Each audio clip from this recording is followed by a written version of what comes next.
আবারও হাতির মৃত্যুর ঘটনায় চাঞ্চল্য ছড়ালো ঝাড়গ্রাম জেলার গোপীবল্লভপুর ২ নম্বর ব্লকের সুবর্ণরেখা নদীর জাহানপুর এলাকায়। বৃহস্পতিবার রহস্যজনকভাবে উদ্ধার হলো একটি বাচ্চা হাতির মৃতদেহ। জানা গিয়েছে, বৃহস্পতিবার স্থানীয় বাসিন্দা সুবর্ণরেখা নদীতে স্নান করতে গিয়ে দেখেন জাহানপুর বালিখাদান এলাকায় একটি অল্প বয়সী হাতির মৃতদেহ পড়ে রয়েছে। খবর জানাজানি হতেই ঘটনাস্থলে ভিড় করেন স্থানীয় বাসিন্দারা। তারা মৃত হাতিটিকে টেনে খানিকটা ডাঙার উপর তোলেন। তবে সুবর্ণরেখা নদীর মধ্যে হাতির মৃত্যুর ঘটনায় চাঞ্চল্যের সৃষ্টি হয়েছে এলাকায়। স্থানীয় সূত্রে জানা গিয়েছে, বুধবার রাতে একটি হাতির দল ওই এলাকা দিয়ে সুবর্ণরেখা নদী পার হয়।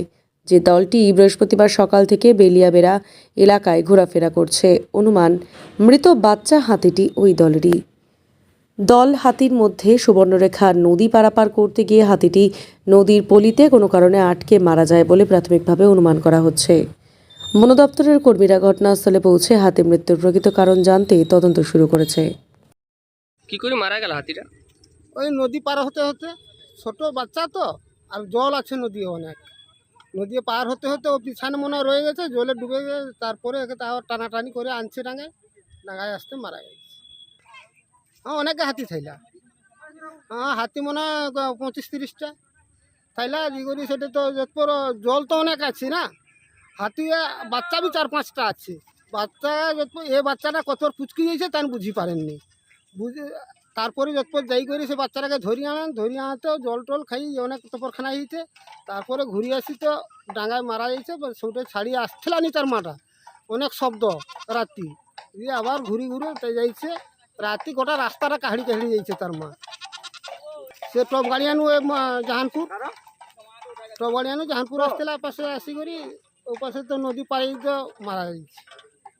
সে নদী মোটামুটি মারা যাইছে হাতি বাচ্চাটা। বিক্রম খিলারি। ঘটনাটা হয়েছে কাল ভোরে। নয়াগ্রাম থেকে কিছু হাতি মহাপাল ঘাট হয়ে পেরিয়ে এই দিকে যাতায়াত করে, সাধারণত পেরিয়ে গেছিল। সে যাওয়ার সময় নদী তো বেড়েছিল, সেই নদী বাড়ার কারণে হয়তো হাতি শাবক বাচ্চা ছিল, থাকার কারণে ওইখানে হয়তো জল বেশি ছিল, ওইটা দিয়ে পারাপার করছিল, সেই কারণে হয়তো জলে ডুবে শ্বাসকষ্ট হয়ে মারা গেছে। কতগুলো হাতি ছিল? প্রায় হাতি ছিল 40 থেকে 45টা হাতি। ভোরে ঘটেছে ঘটনাটা। এখন কখন দেখেছে মানুষ? মানুষজন এখন নদী পারাপার, নদী বেড়েছে যেহেতু নদীতে যাওয়া আসা হয়তো সময়, সকালে হয়তো কেউ যেতে পারেন, তাই দুপুরে নদীতে হয়তো কেউ চান করতে গেছিল, সেই সময় হয়তো দেখতে পেয়েছে। তারপর সেটাকে আমরা বন দপ্তরে খবর দেওয়া হয়, বন দপ্তর থেকে লোক এসে সেটাকে নিয়ে যায়। ঘটনাটা বলতে কালকে রাত্রে তো নয়াগ্রাম থেকে হাতির দল মোটামুটি যেটা শুনেছি প্রায় 20-22টা হাতির দল তো সুবর্ণরেখা নদী পেরিয়ে এসেছিল। তো পেরানোর পরে সঙ্গে হাতির বাচ্চাও ছিল, হাতি হস্তি শাবক। তো একটা বাচ্চা নদী পেরোতে গিয়ে, ছোট বাচ্চা তো মনে হয় কোনোভাবে হাঁপ নিতে পারেনি, মানে যেটা মানে শ্বাস প্রশ্বাসে হয়তো কষ্ট হয়েছে পেরোনোর পরেই। তো আমরা আজকে দুপুরে সেটা অফ জায়গায়, অফ সাইডে বালিগাদার কাছে পড়েছিল। তো সাধারণ মানুষ যাওয়ার ফলে বাচ্চাটাকে, হাতি শাবকটাকে দেখতে পায়। তারপরে চারদিকে খবর হয় এবং আমরা বন দপ্তরে খবর দিই, তারপরে বিভিন্ন মাধ্যমে খবর দিই। হাতিটা কোথা থেকে এসেছিল? হাতির দলটা নয়াগ্রাম দিক থেকে এসেছিল মোটামুটি। আমাদের কালকে আমরা কিন্তু একটা হাতি গ্রুপে যেটা হোয়াটসঅ্যাপ গ্রুপ আছে, তো বাঁকড়া তেঁতুলিয়া সেপাশ দিয়ে, নদী সেপাশ থেকে আমাদের এই পাশে বেরিয়ে এসছে মহাপালের দিকে। নদীতে কি সময় জল আছে?